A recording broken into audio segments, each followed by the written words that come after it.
This is NASCAR Coast to Coast. 60 minutes of NASCAR local and regional racing talk, interviews, and opinions. Here's Kyle, Rickey, and Buddy Long. The NASCAR Whelen Modified Tour title fight heats up in a big way at the Magic Mile. We have a repeat champion in the NASCAR Whelen All-American Series, and the K&N East Championship will be determined this Friday in Dover, live here on the Motor Racing Network. Welcome to NASCAR Coast to Coast for Tuesday, September 29th, 2015. Kyle, Rickey, and Buddy Long with you over the next hour as we talk NASCAR regional and weekly racing. Buddy, we missed you last week. Welcome back. Thank you. I missed you guys, too. If you haven't heard yet, we're broadcasting the NASCAR K&N East and West finales. The K&Ners. The K&Ners here on the MRN. No, I heard, yes. And great. That's great. Tim Southers was in last week filling in for you and was here for the announcement, which was pretty cool as well. A lot of champions being crowned the last couple of weeks. In fact, I don't think there's too many short tracks left running, at least on a regular basis. A lot of them have some big shows, but other than that, it's pretty quiet out there. Yeah, I mean, just fall specials for a lot of racetracks. Their point season has come to a conclusion. And as you said, you know, maybe New London Waterford Speed Bowl, Stafford Motor Speedway, a couple of tracks up in the Northeast, a couple peppered here and there throughout the country that pretty much are done. And when we had Jason Chrisley on, how many tracks did he say that week? 2 weeks ago. It was like it was almost in the 20s, 20, was it? 24 or 26 track champions were going to be. Yeah, it's absolutely incredible how many tracks were deciding their championships. And a lot of very tight point battles came down to the wire. So that's been a great season. Busy weekend also is up in New Hampshire, the Magic Mile with the NASCAR Whelen Modified Tour. We'll talk more about that in a moment. On the show today, Kenzie Ruston will join us in studio. Haven't heard from her this season, a Rev Racing driver, her third year in the NASCAR K&N Pro Series East, getting ready to wrap it up this weekend in Dover. She's been busy, though, on and off the racetrack. Yeah, she has. I would say it's probably not been the season she wanted. She's tried to run as hard as she can. She's 10th in the series points. Yep. She's tried to stay as consistent as she can, but, yeah, you talked about the off-track fun. Boyfriend Daniel Hemrick, who we have watched very intently in the NASCAR Camping World Truck Series, doing very well. And those two should be tying the knot soon. So I guess that's one more you got to knock off the list, Kyle, and put in the old well department. We'll talk to her about that coming up in a little bit. Doug Coby will also join us as well. He won the FW Web 100. Not sure if you've seen the finish yet, but I know you have read about it. I've seen the finish, and I actually got on NASCAR Home Tracks, and I was listening to the post-race interviews or the press conference that was in the media center and just listening to Doug's side of it. Really haven't heard what Ryan's got to say, and I'm sure it was rather interesting as they have a very heated points battle going right down to the wire. But when you have a track like New Hampshire, which is kind of their Daytona of sorts, a lot of drafting down the straightaways, it was kind of interesting to listen to some of the questions some of the media asked with regards to, Doug, you started on the high side. On this restart, you started down low, and it all depended on, you know, who was his good drafting partner at that time, how good he was if Priest was behind him, how good he may not have been if Priest was in front of him, and just so many things that go into that decision-making process as far as where you want to be on that final lap and who you want to have right behind you, helping you get to the front. For those that missed it, Ryan Priest took the white flag as the race leader. He did not take the checkered flag as the race leader. There was contact in turn number one with Doug Coby, who was second going into the corner, sent Ryan in for a spin. Todd Zegedy was involved in the wreck. Woody Pitkat got a piece of it. A pretty serious incident over in turn number two. Doug Coby was eventually called as the race winner and was told to go to victory lane. And, boy, it really tightened the point battle up going into Stafford's fall final this weekend. Yeah, you mentioned Woody Pitkat. He was running the Jerry Cook Hall of Fame colors, which was beautiful. It was a good-looking car. His Buzz 2 regular entry is already dynamic. But that was a good-looking car over the weekend. But even with Woody getting a piece of it, he still maintains that opportunity to be up top. He's going to go to two final tracks in which he's very good at, and he's going to be hard to knock off that number one spot as far as this championship is concerned. 8 points between the top two right now with Pitkat the leader. 8 points back to Ryan Priest and Doug Coby, who had that awful finish, I guess you could say. New Hampshire finished 30th back in July, lost a ton of ground that day. Well, made a lot of those points up. He is just 11 points back going to fall final weekend at the Stafford Motor Speedway. So we'll talk to Doug coming up a little bit about New Hampshire and about what he expects over the course of the next two races in his run for another Modified Tour Championship. Of course, he won the championship a year ago. Also going to talk to Kyle Jones on the show today. Kyle, the big championship winner, probably one of the closest point battles as far as the NASCAR Whelen All-American Series racetracks that we follow, and there's a bunch of them, about 50 of them, that we look at week to week. And Columbus Motor Speedway, the late model title, came down to the final couple of laps of the final feature. Kyle Jones picked up the championship and the Ohio State Championship under the Wheelin' All-American banner. He'll join us to talk about his season coming up here in a bit. Yeah, I mean, Columbus Motor Speedway has got to be very happy. The flag that they're waving not only in Division I but Division II. Kyle Purvis, the driver that won on the final night in late model competition, was also the modified champion there at Columbus Motor Speedway and is the Division II champion of the NASCAR Wheelin' All-American Series. But, yeah, a great battle between Kyle Jones, Chad Pendleton, a name that we have mentioned many times on the program before. Cody Robinson, another former driver that we had out of our karting stables. We saw him at the banquet, or actually I saw him last year. It was pretty cool to see him there, and this year he just progressed so much better. And I want to say, if you had a few weeks left in the season, it could be a different outcome. But each week it was going to be a different person up front, just like the Wheelin' Modified Tour standings are each race. Only 3 points going into that final race. I think it was 9 that Kyle won the championship by. So we'll talk to him about that coming up here in a little bit. Just a few minutes away from being joined by Kenzie Ruston here in the studio. But first, let's take a moment, get to know some of the stars of these NASCAR regional series as we go off the wall. Austin Hill, what is your perfect pizza? I'd say my perfect pizza is a Stevie B's pizza. It's in Georgia. I don't think they really have them up here in North Carolina. And it's a buffalo chicken pizza. It's kind of hot. It has a hot sauce on it with some grilled chicken. It's so good. Kenzie Ruston, do you have any superstitions? Not really any superstition. Well, kind of one. I don't like bone-in chicken at the racetrack. I feel like bone-in chicken is bad luck. I don't know why, but that's just one thing that I don't like. So, and then I have to chew gum when I race. That's really not a superstition. It's more of like a focus thing. William Byron, what is your favorite word? Probably, absolutely. It's pretty good word. Justin Bonsignor, in school, your favorite and least favorite class? Gym doesn't count. What about lunch? I liked English, hated math, and then I was dumb enough to try and become a mechanical engineer, so it didn't work out too well.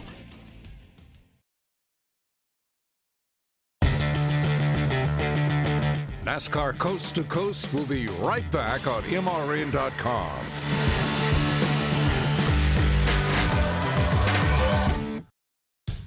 Dale Jr. here. I wear Wrangler Advanced Comfort jeans for any occasion. With new styles and great fits, you'll look good and feel comfortable anytime, anywhere. Wrangler Advanced Comfort jeans are built with a U-shaped construction, so they give you more room where you need it. And their 4-way flex technology moves with you for all-day comfort. In the garage or out and about, Wrangler knows the ins and outs of comfort. Wrangler, real comfortable jeans.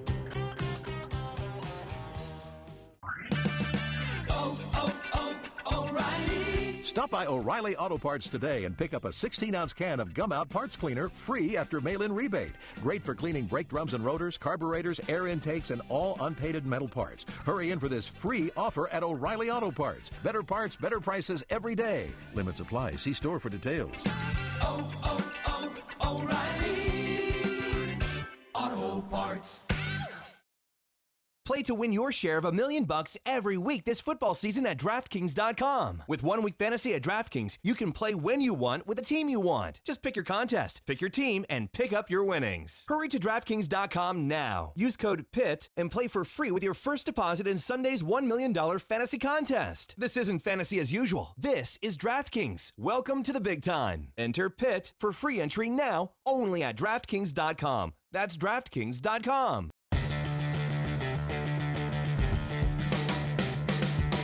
NASCAR Wheelin' All-American Series driver, Adam Gray, and you're listening to NASCAR Coast to Coast on MRN.com. Now back to Kyle and Buddy. Rolling along here on a Tuesday afternoon on the Motor Racing Network, MRN.com. Kyle, Rickey, Buddy Long, joined in studio by Kenzie Ruston. Kenzie, welcome to the studio. I guess your first trip here to our new video streaming studio here at MRN. It's so fancy.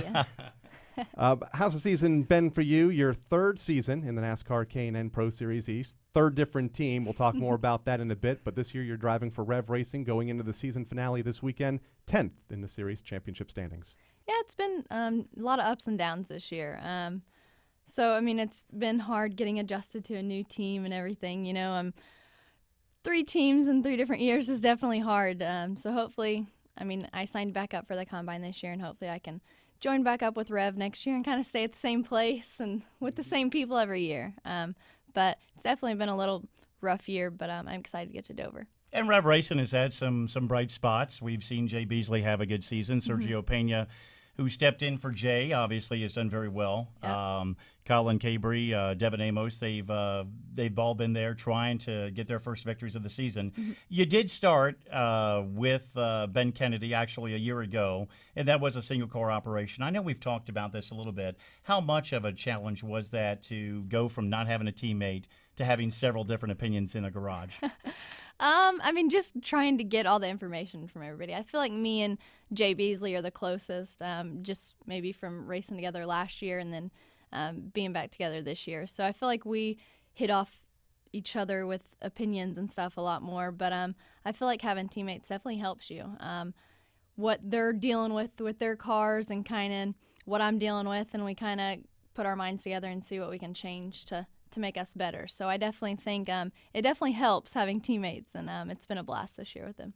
You talk about having 3 teams in 3 years. The most difficult aspect of that for a driver, you start in your career at Turner Scott at the time with, 3 or 4 different teammates last year. Then last year you go to Ben Kennedy Racing with one team, a team switch. Yeah. After Ben Kennedy Racing, a great season for you, another team switch to Rev Racing this year with 4 more teammates. Yeah. I mean, how hard is that as a driver? 3 years, 3 different teams, and what's the most challenging part about that? I mean, I'm glad that I was in K&N the whole time. You know what I mean? Because Right. it's not really switching That's the one cars. constant. Yeah, exactly.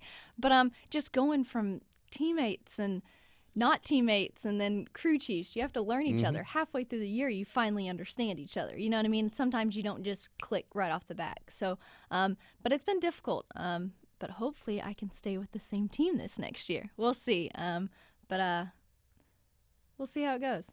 What's a typical day like for Kenzie Ruston? I know you're in the Rev Racing shop. You try to get there as often as you can, whether it be workouts, whether it be working on the race car, or what's a typical day in the life for you in the midst of a racing season? Well, it's definitely busy. If I'm not racing, Daniel's racing, so of course I'm traveling with him. And but Monday, Tuesday, Wednesday, I work at a dog grooming place. Right. I do, and I just left there. I left there at noon. She did a wonderful job with my hair today too.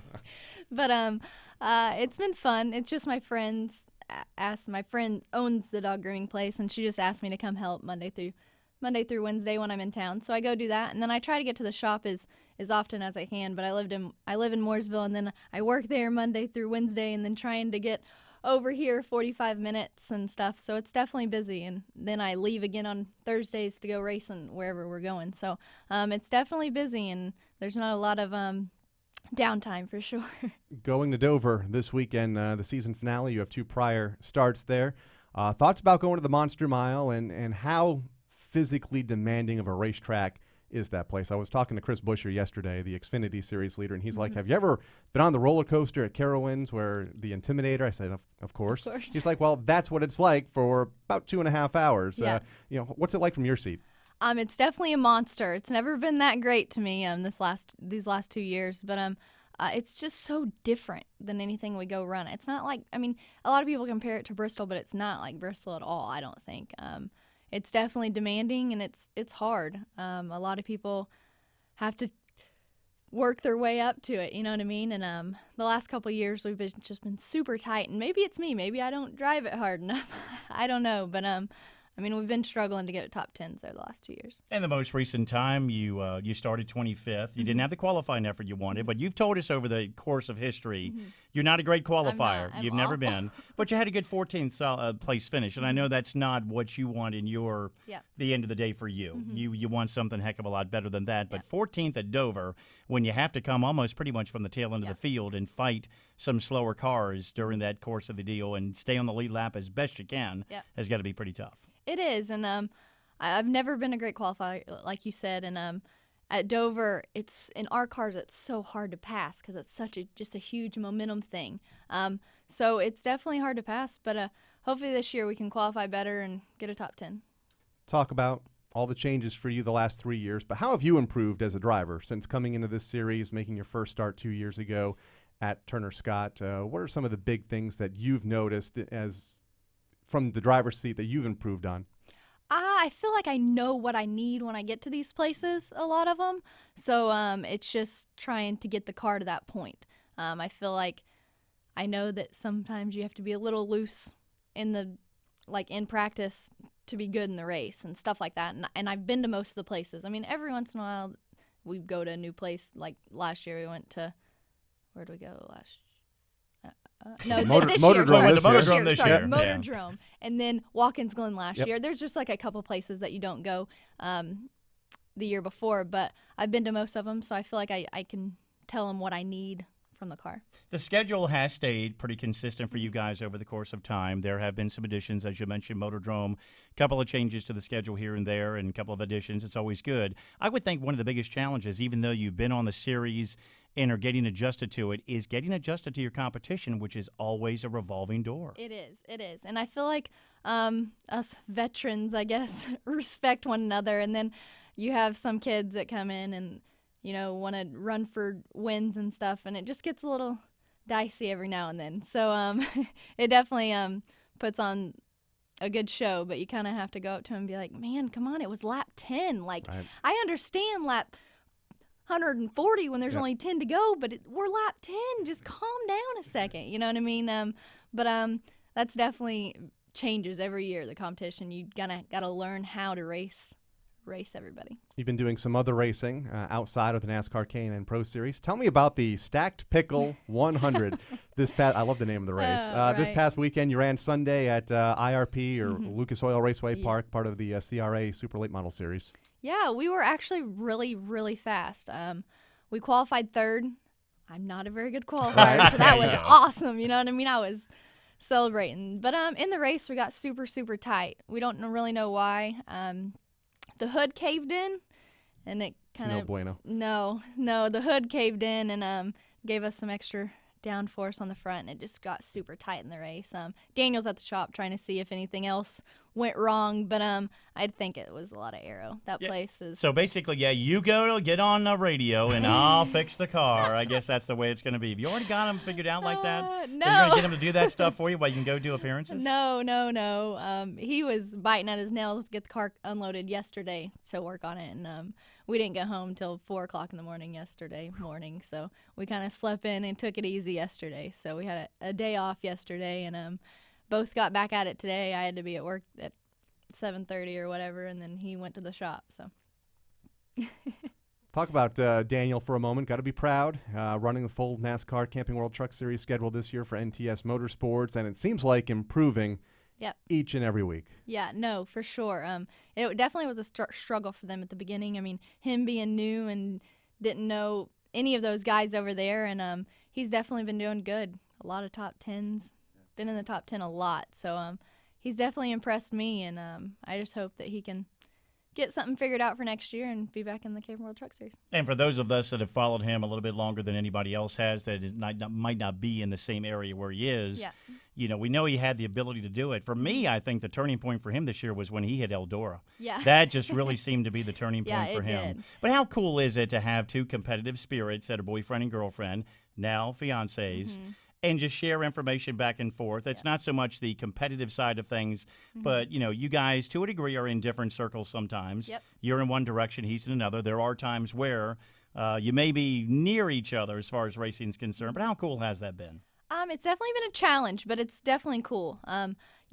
Being two different places at two different times, I feel like it makes us stronger. And I mean, the only reason we met was because of racing, so if we didn't have racing, then we wouldn't be together. So I feel like we both really understand that our life goals are the same. Like, we both want to make it to the cup level, and I feel like that's our first goal in life, and then our relationship is not second, but it's up there. But I feel like racing brought us together, and we're not gonna let racing tear us apart. You brought it up a moment ago about how you guys met through racing. How did you meet? Obviously, you guys race legend cars together. You guys have run late models together. They wrecked in turn 4. Is that what happened? They got it. No. What was that first meeting like between you two?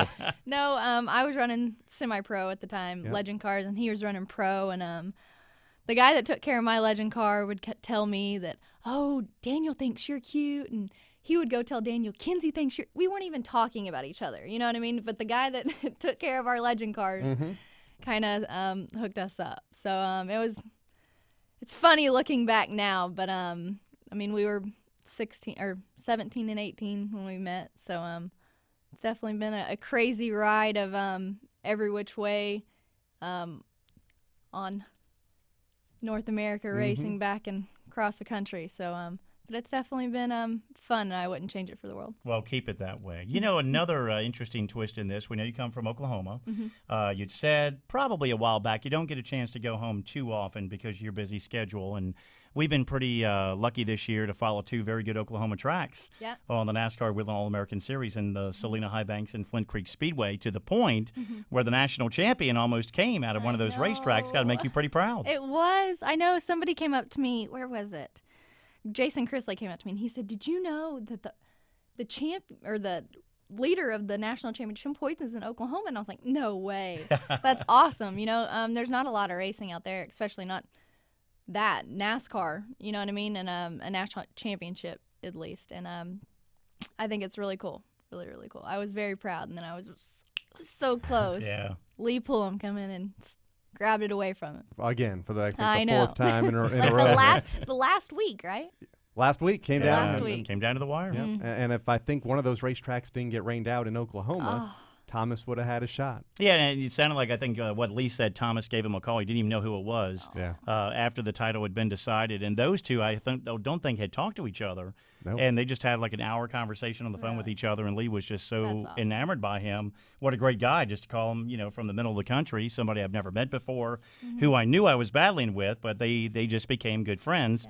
And it's going to be kind of cool to see them at the banquet in December here. That's exciting. That's really cool. 23 points between the top 2 there at the season end over Lee Pulliam and Thomas Tillison Jr. You mentioned the Combine a little bit ago. For those that don't know what that is, that Drive for Diversity and Rev Racing holds each fall, I guess, probably coming up in a couple of weeks.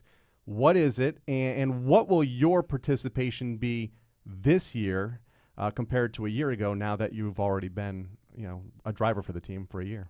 Well, you have to send in an application, and then they pick. I think we had 100 applications this year or something like that, and I think they picked 20 drivers. They picked 20 for the late model and K&N, and then they pick youth drivers for the Bandos and Legend cars. But we go to Langley Speedway, and we have a fitness deal that Coach Phil puts us through, and then we have interviews and stuff like that they kind of see how we do with interviews and our workout and how good a shape we're in. And then the next day we go to the racetrack, and everybody gets in the late models, and you run laps, and kind of they judge you. There's 5 or 6 people up on the booth, and they're there to judge you and kind of see who fits in their program the best. So it's pretty, definitely nerve-wracking. Yeah, pretty. It's got to be. It's got to be a very competitive deal.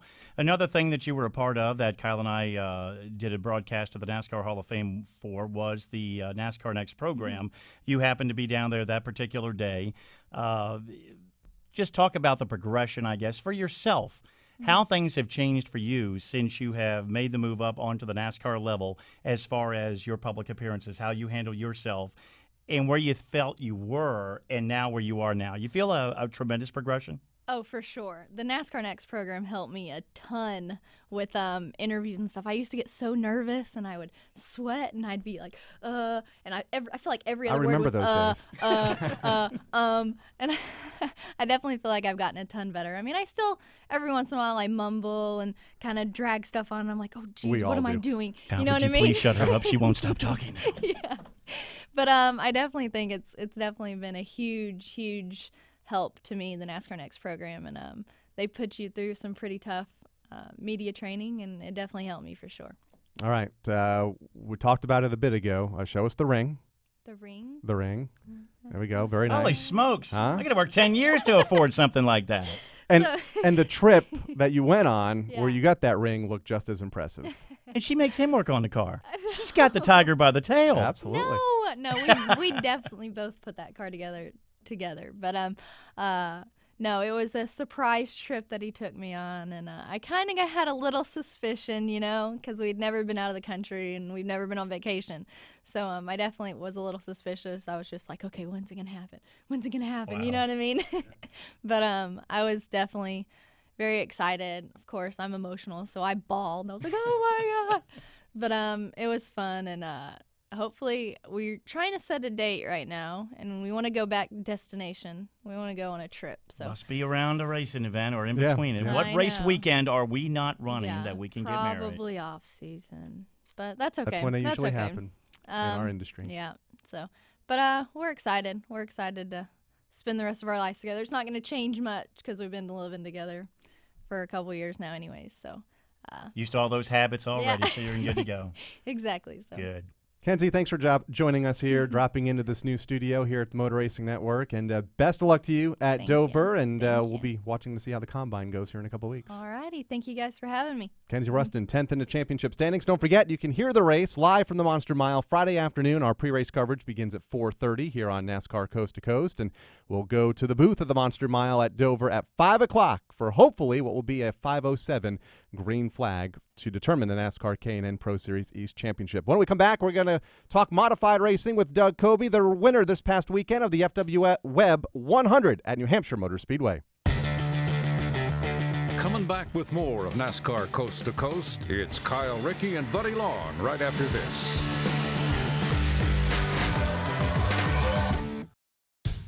Dale Jr. here. I wear Wrangler Advanced Comfort jeans for any occasion. With new styles and great fits, you'll look good and feel comfortable anytime, anywhere.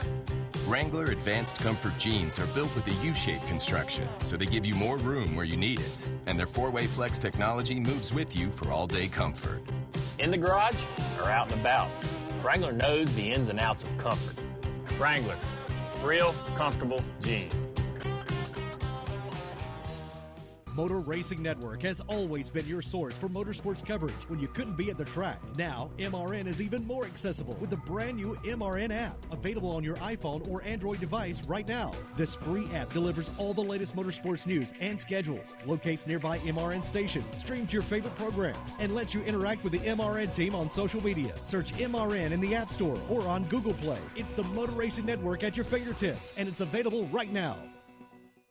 This is Steve Post. And I'm Kendra Jacobs. Join us every Saturday morning at 9:30 Eastern Time for MRN's Wing Nation on MAV TV. We'll talk with the biggest names in wing sprint car racing, from the world of outlaws to your local wing sprint car track. We cover it all. Plus, we'll preview each weekend's biggest wing sprint car races from around the country. MRN's Wing Nation, 9:30 Eastern Time, Saturday mornings on MAV TV. If you don't get MAV TV, go to getmavtv.com to find your local TV provider and let them know you want MAV TV.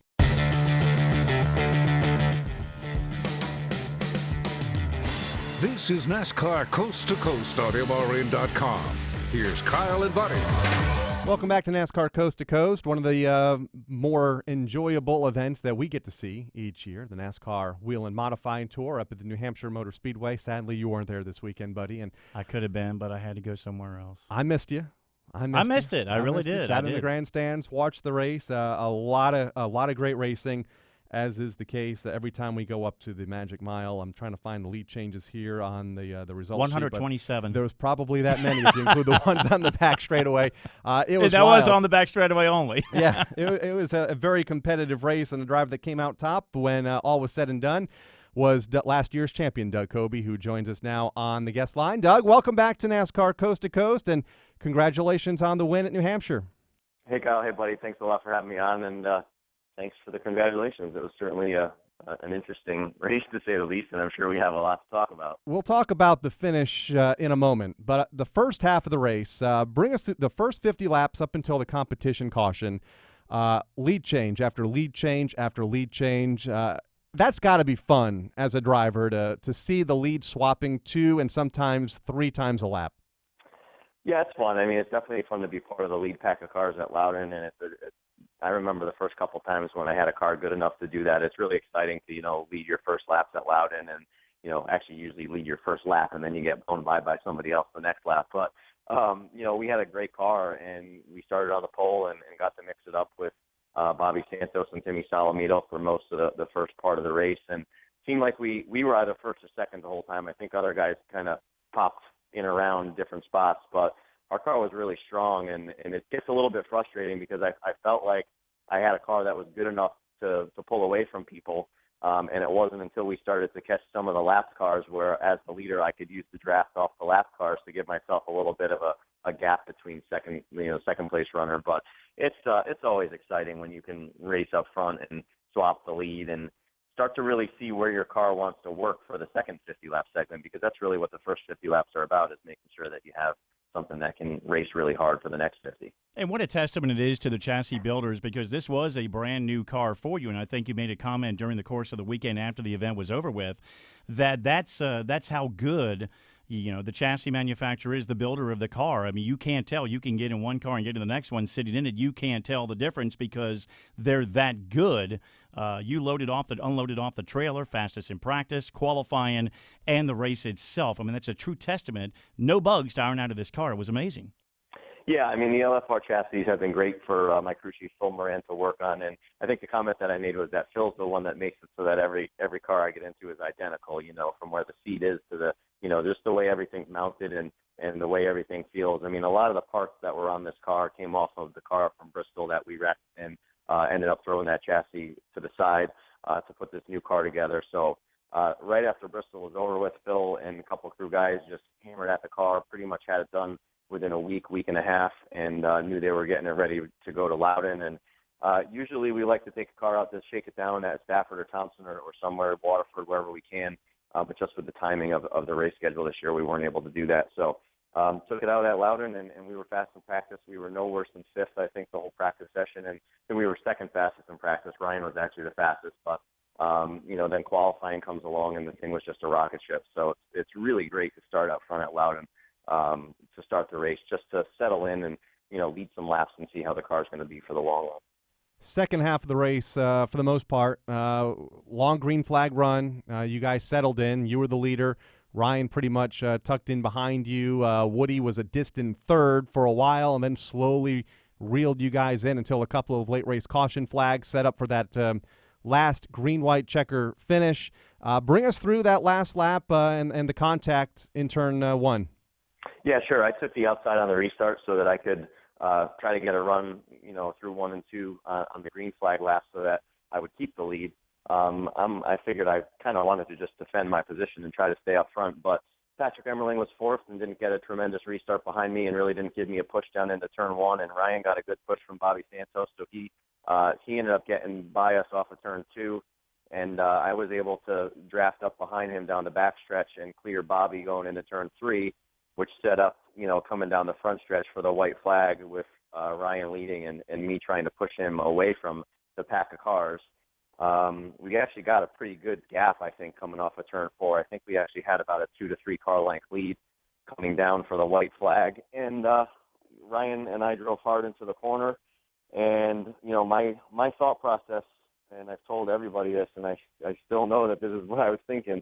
My thought process was to get as good a run as possible as I could through the middle and off of 2 and really gain up on him off of 2 and then push him a little bit down the backstretch, pull out and do a dive bomb move down into turn 3 for hopefully a winning pass. And prior to that even happening, I got into the gas, and it was sooner than Ryan got into the gas, and I got into the back of him and spun him out. And it's been, obviously a huge controversy ever since about what happened, how it happened, why it happened, and what my intentions were. And, a lot of people are thinking that somehow I thought to do that on purpose. And that's probably the thing that's the most frustrating for me right now is that I really didn't do it on purpose. I was just trying to get my run through the corner, and that was the outcome. And I'm not thrilled with how the outcome was, but it's also something that I can't change. So it's time to move on to Stafford, I guess.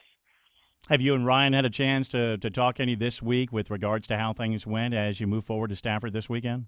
We spoke at the track after the race, at a pretty lengthy discussion, just the two of us off on the side of the trailers. And, Ryan and I have had some run-ins in the past. There have been run-ins that I've created and then run-ins that he's created. Whether they were based on things that I did first or whatnot, it doesn't really matter to me.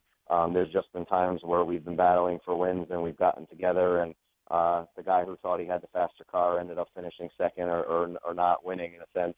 And that happened to both of us. I think there was a couple times he thought he was going to win, and I, snookered him or moved him out of the way, and he did the same thing to me a couple times. And my thought is that it's a byproduct of 4 years worth of two drivers going at it every week for wins. If you look at the percentage of races that Ryan and I have combined to win or even finish probably first and second over the last 4 years, I think people would be surprised that it's probably somewhere close to 50% of the tour races that have been held in the 4-year period, along with 4 straight, championship seasons of contending for points. And I think a lot of what's going on right now, maybe between the two of us on the track, is a byproduct of all of those races where we've, kind of pointed the finger at each other back and forth a little bit about you did this to me and I did this to you, so I did this to you and you did this to me. And it's just kind of continued, it seems, over these 4 years. And I think right now he's ultimately obviously pissed off and frustrated with me because he got a wrecked car and didn't get a good finish at Loudon. And I was, very quick to tell him after the race that, nothing that I did at Loudon this weekend was based on any past race that we've had with each other. I didn't think that I had to one-up him. I didn't think that I, was going into the corner to get into the back of him and spin him around like that. So that's the thing that I wanted to make clear to him. And I did apologize to him for the outcome of it, but I didn't apologize for racing aggressively and trying to do what I had to do or what I thought I had to do to win the race. And that's the thing that's causing all this controversy right now between, if you want to call it the two sides. It's just different perspectives and people seeing things differently. And the one thing that I can tell everybody is that I didn't drive into turn one with the intention to spin him out right there. And that's, to me, the most important message to convey. And, I do take responsibility for spinning him around. I don't think he spun himself out.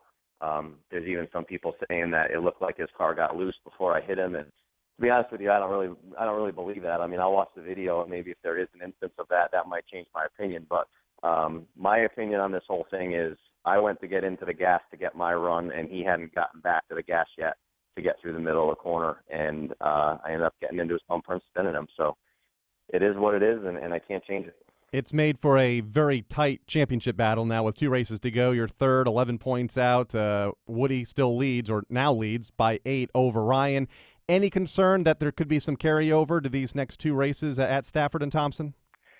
Not really. I mean, that kind of stuff doesn't concern me. If it's going to happen, it's going to happen, and I'm not going to go into the races worried about any sort of backlash from anything. There's 2 races to go, and there's a lot on the line, so if anybody's going to do anything stupid, I don't think it's going to be at Stafford because you got to make sure you put yourself in a position to go to Thompson with, at least a shot at winning. So I don't know, I don't know what the plan is. If anybody's cooking something up, I mean, I'm just going to Stafford to do our regular thing to try to win the race at Stafford, and that's the only thing that I talk to my car owner, my crew chief. That's what our plan is, just go do our thing, and if somebody has something to say about it or is going to drive us differently or rough us up, then we'll deal with it as it happens. But, it's definitely going to be an interesting 2 races. I think you've got 3 teams who are really solid at both racetracks, and really it's going to come down to the little things like where you are in traffic and how restarts go, and just trying to get the best finishes possible. No doubt about it. Remaining 2 races, all 3 drivers have done very well. Yourself at Thompson Speedway Motorsports Park, winning all 3 events so far this year. And with the exception of the issues you had at Bristol with an early race wreck, the issues for Ryan in New Hampshire, there hasn't been a whole lot of non-consistency amongst you 3. It looks like this one's coming right down to the wire. Yeah, I mean, that's pretty much it. I know that other than our two bad finishes there, we've pretty much been first, second, or third at teams in almost every race. And Woody's just been so consistent this year, even when he has bad days, he has good days. So, it's just a byproduct of this point system. And, Ryan and I have more wins, but Woody has better, consistent finishes. So that's why we're all so close together. And it's just going to come down to a 2-race shootout and see who has the 2 best finishes. And, hopefully it works out in our favor. But if not, we've had a great season with 5 wins. Can't ask really for much more than that. we'll hopefully close this one out, win another championship, and then look forward to the next season. Absolutely. Said it all right there. It was fun to watch on Saturday afternoon, a wild one to say the least, and folks can watch it, buddy, Thursday night? Yeah, tomorrow night, October 1st. No. Thursday night, October 1st. I always get my days mixed up when I'm here. But, yeah, Thursday, October 1st at 7 p.m. on NBCSN. And I'm one of them that gets to watch it because I wasn't there. Well, you missed a good one. Doug, as always, thanks for taking the time to join us and clearing everything up from the weekend. And best of luck to you this weekend. Hard to believe it's fall final weekend already at the Stafford Motor Speedway. Yeah, unbelievable. Thanks, guys. And hopefully the weather cooperates. It doesn't look too good, so we may be a week delayed here. Yeah, it doesn't look for anybody. It doesn't look good for anybody in the East Coast right now. Doug Coby joining us here on NASCAR Coast to Coast. Obviously, they're watching the radar. The folks in Dover are watching the radar. A lot of big. There are a ton of big events this weekend everywhere, and it could be a total wash. That's unfortunate. It is. Hopefully things change. I'm telling everyone here in the building, it's going out to sea. Don't worry about it. But I think that probably won't be the case. So. Quick footnote, and I know we got to move on, but Patrick Emmerling, great finish, second place. And I mean, he had a very good run. He's had good runs all season long, so kudos to him. He has a shot at least getting up to fourth in the final standings, challenging Todd Zegedy for that spot. So even though the top three are battling amongst themselves, still a good battle for fourth and fifth. Yeah, currently fifth in points, just a few behind Todd Zegedy, who had a rough finish the other day up on top of the safer barrier at the Magic Mile, getting caught up in that incident on the last lap and finishing 20th. When we come back, we're going to talk NASCAR Whelen All-American Series late model racing at Columbus Motor Speedway with this year's champion, Kyle Jones. NASCAR Coast to Coast will be right back on MRN.com.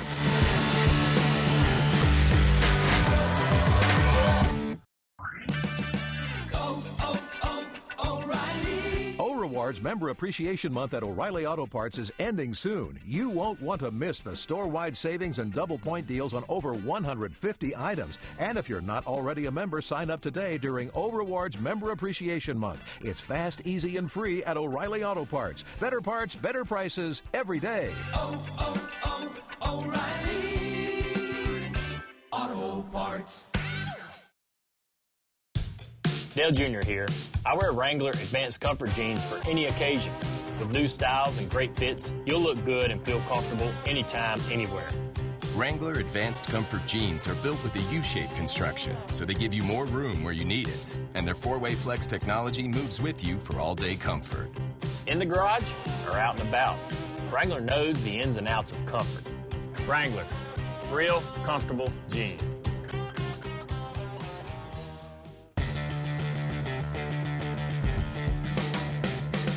This is NASCAR K&N Pro Series East driver, Devin Amos, and you're listening to NASCAR Coast to Coast on MRN.com.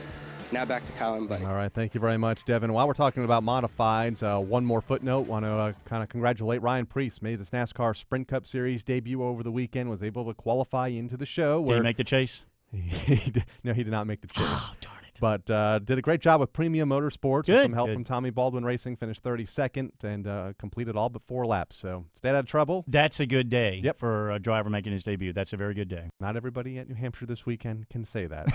So That's true. it was a wild one on Sunday afternoon. I want to bring in another new face to NASCAR Coast to Coast this year, the track champion at Columbus Motor Speedway, and also picked up the Ohio track or the Ohio State Championship as well under the NASCAR Whelen All-American Series banner, Kyle Jones. And Kyle, welcome to the show. It was a tight championship battle all season. We followed it each week. Went into the final race, 3 points between the top 3 drivers, and you ended up coming out on top. Congratulations, a great season there at Columbus. Yeah, we had a great season at Columbus. We went into the final night tied for the points championship with Chad Pendleton, the previous champion from last year, and I think the 2 previous years. And Cody Robinson, like you said, was just 3 points back. So it was a good night for racing last night, to say the least.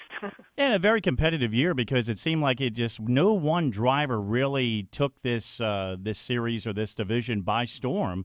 You might have a driver that could have spun off a couple of victories in a row, but it was one weekend Kyle Jones, one weekend Donnie Hill, Chad Pendleton, Kyle Purvis. I mean, it was a collection of so many different drivers, and that's one thing I think race fans may have forgotten, because the three of you that we just mentioned in Jones Purvis, or actually Jones Robinson and Pendleton, did so well. We didn't hear Donnie Hill's name as much, and he has been a long-time veteran there and a multi-time track champion, so that's got to be equally impressive to take this victory and championship.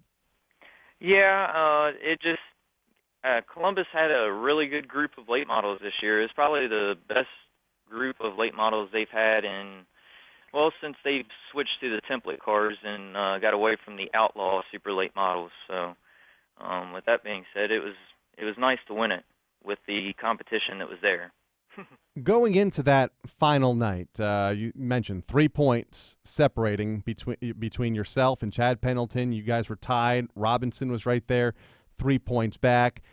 Is it fun? Are you stressed out? What is that last night, championship night, like for you as the driver?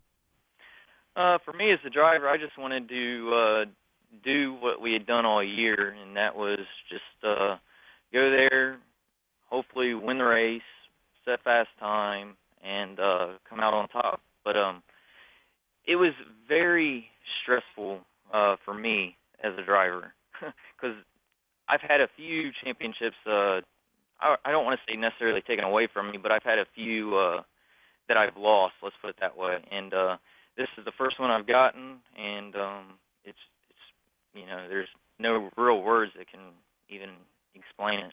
And even though we haven't had the opportunity ourselves to physically set foot inside the Speedway, just from an observer in North Carolina, following things on the website and how everything has been going, it looks like it's been a banner year for Columbus Motor Speedway, not just this year, but the last couple. The K&N Pro Series East makes a stop there. That's going to be a tremendous plus. Going down one level, Kyle Purvis, actually, who was the last night winner in late model competition, comes away as the Division II Whelen All-American Series national champion. But in addition to that, Shane Sirk and Terry Humphrey, two other drivers in the modified class down there on that level, also finish up in the top 10 in the Whelen All-American standings. I mean, Columbus has got a lot of great things going, not just for your series or your division, but the lower division as well. Gives a lot of good hope for the future.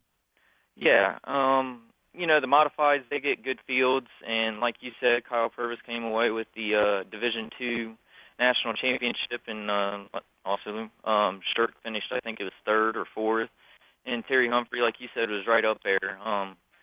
And the other divisions too, the compact division, I think there was a driver from there that actually finished in the top three in the national standings, and I forget which division, whether it be Division III or Division IV. So you finished 15th in Division I and picked up the Ohio State Championship, beating out drivers at Lima Land and also Lake County, represented the NASCAR Whelen All-American Series. Do you keep track of that week to week, not only the track standings in your late model class at Columbus, but also the national and the state standings as well?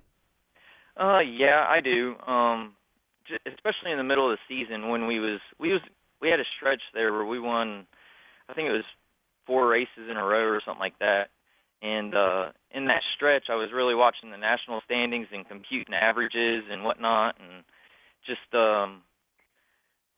we had too many bad nights. I had 3 DNFs that really hurt us, and those 3 DNFs just absolutely killed us in the national standings. Otherwise, I think I'm not going to say I would have been able to finish in the top 10, but I would have been really close had I had a few better finishes or been able to go to another track and better my finish. I have consistency always takes care of a championship for a lot of people, and obviously you showed that when it was either feast or famine at some point. That's pretty cool, as Kyle mentioned, and that's what's so beautiful about the Whelen All-American Series. You're not running against another Ohioan at another track that's running asphalt late models. You're running against sprint cars or UMP modifieds at a dirt track, which is pretty cool. It makes it rather unique when it comes to the battle for the Ohio Championship.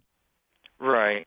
And, even the national championship, running against guys like Lee Pullum and, the NASCAR late model stocks, even the modifieds, for that matter. So it's really neat how NASCAR does it. Buddy and I talked earlier, a lot of these racetracks, a lot of short tracks done for the season. Some have big shows coming up, they're fall classic type of events. Is your season done yet? Do you have any big shows on the horizon before you close up shop and get set to head to Charlotte to get your trophy?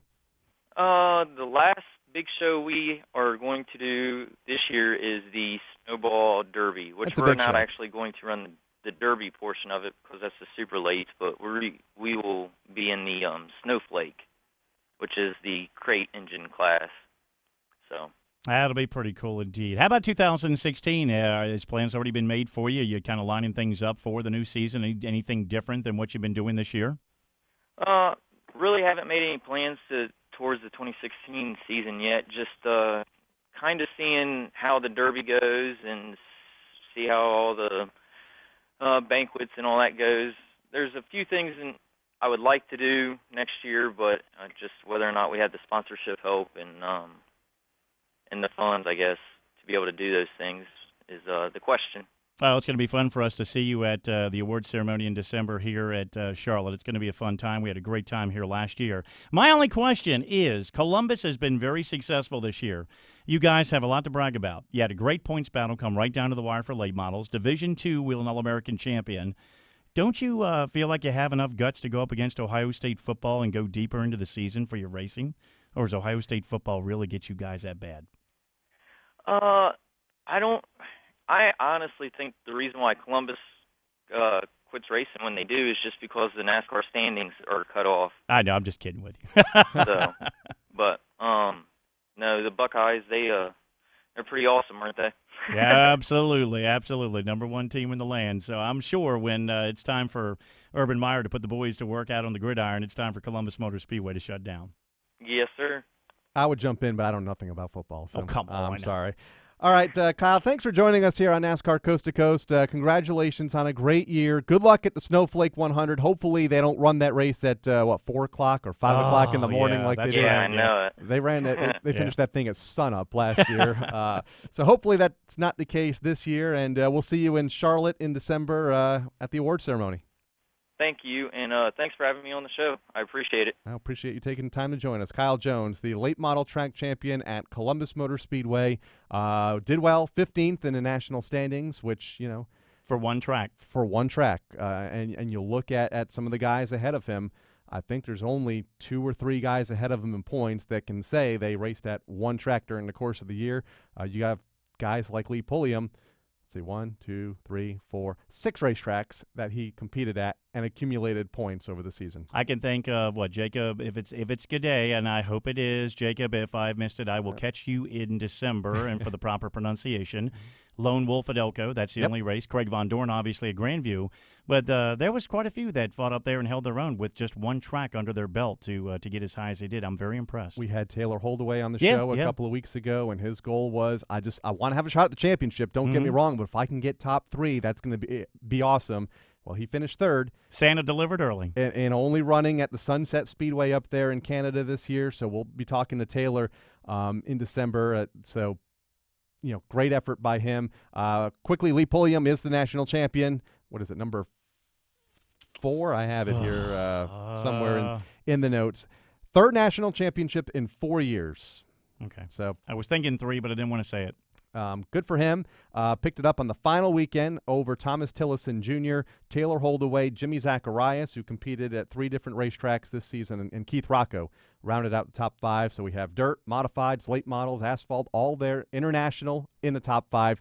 It doesn't get much more competitive than that. No, that's about as good as you can get, and I think the folks at NASCAR are tickled. And like we said, if we could have talked to Jason Chrisley a little bit longer, we could have held him on for about 30 more minutes and talked about the formula and all the success that things have been going on with the program. Speaking of Keith Rocco, another victory at New London Waterford Speed Bowl over the weekend. They're in a tight points battle. Actually, it was, and Keith has it, I do believe. By 3 points. And that's another championship under his belt. Ted Christopher, Joe Gaeta, the top 3. Tyler Chadwick was 6th in the event, so unfortunately loses out on that championship at New London Waterford Speed Bowl. By 3 points. Yes. Incredible. 3rd straight championship for Keith at the Speed Bowl. 5th title in the last 6 years in the modifieds. Waterford not done yet. They have another big fall finale presented by it'll be Bruce Beamer's company, Beamer Propane, who bought the racetrack this year to keep it alive. You got a lot of B's and P's in that sentence. I'm waiting for you to pop.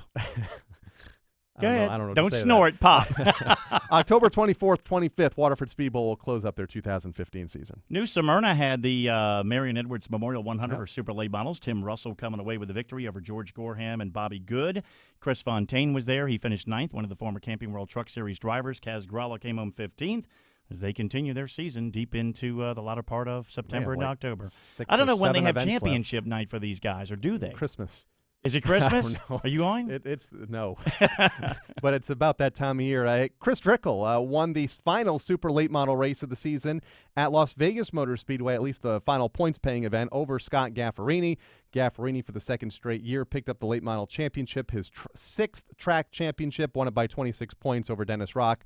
They will host the Fall Classic on October 24th to conclude their season at the Bull Ring in Vegas. And there are some other racetracks that have some action going on. Actually, in the Midwest, I do believe I-80 Speedway has the Cornhusker Classic coming up October 9th through the 11th, but one event this weekend, talking about Outlaw Super Late Models, Kyle Jones was talking about that, Super Shoe Nationals this weekend in Kalamazoo.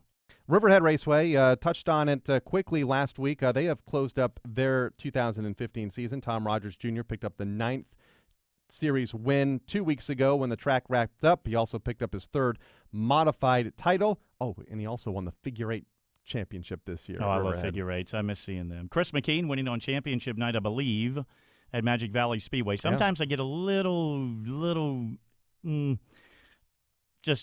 confused, I would say, on some of these websites as to what is their championship night or not. Exactly. But, you know, they do the best job they can. Daniel Shirley, Willie Dalton, the top 3. I believe Jerry McKean. So your late model champion in Magic Valley Speedway in Idaho? Yep. Okay. The I thinks are out right now. There's a few tracks. They're not the only ones that we're guessing on. Myrtle Beach Speedway, they were off last week in favor of the Cars Tour. They will wrap up in a couple of weeks, October 17th. Sam Yarborough has just a 597-point lead in the championship standings. They have 2 weekends of racing to go on the beach. And speaking of Sam, he was second fastest in testing at Martinsville Speedway for the Valley Credit Union 300, which comes up at Martinsville this weekend. Hopefully. And we gave a good luck charm to Jake Crum after he won at Hickory. He was on the show. Turns out to be one of the fastest drivers in speed. Timothy Peters this weekend. You and I are headed to Las Vegas Motor Speedway. He's got a big announcement that he made. Yeah, he's going to run both the NASCAR Camping World Truck Series race this Saturday night at Las Vegas Motor Speedway. Red Eye it back. I'm not sure why we're not on that flight, but we're not. Talk to him. We have time. And go to Martinsville Speedway and try to get that late model trophy. He won that race 2 years. No, not more than 2 years ago. 10 years ago, 2005.